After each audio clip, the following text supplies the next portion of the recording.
In today's video, I'm going to teach you how to use Charles Schwab website. By the end, you'll feel comfortable navigating the key areas you'll use most often. After you log in, you'll land on the account summary page. Think of this as your control center. Here you'll see your total account balance, each of your accounts, like brokerage or retirement, and a quick snapshot of performance.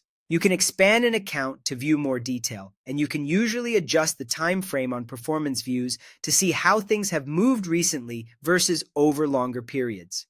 Next, head to Accounts, then Positions to review what you own. This table lists your stocks, ETFs, and mutual funds, along with key details like quantity and profit or loss. Day change shows what happened today, while unrealized gain or loss shows how much you're up or down overall.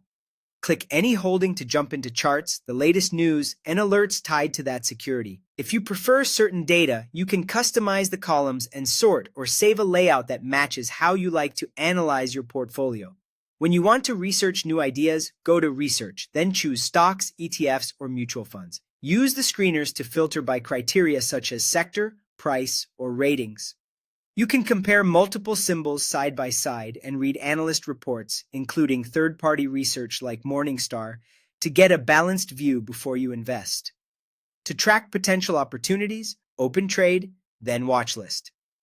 Add the symbols you're interested in and monitor price changes in real time. You can tailor the columns, like PE ratio or volume, and create multiple lists to organize different themes or strategies. When you're ready to trade, go to Trade, then All-in-One Trade Ticket. Enter the symbol, choose Buy or Sell, select an order type, and enter the quantity.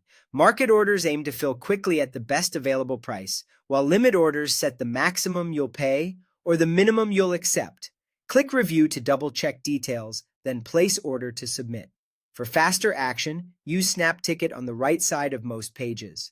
It lets you place trades without leaving what you're viewing. It's convenient. Just be sure to confirm the order details before sending, especially with market orders. To monitor activity, open trade, then order status. You can see pending and completed trades, modify or cancel open orders when allowed, and filter by account or date. For funds movement, select Move Money to deposit cash, transfer between accounts, or set up recurring transfers. Keep in mind that certain transfers may take a few business days to settle. Finally, take advantage of Schwab's real-time market data, news, portfolio performance tracking, and powerful screeners. These tools help you stay informed and make more confident investing decisions.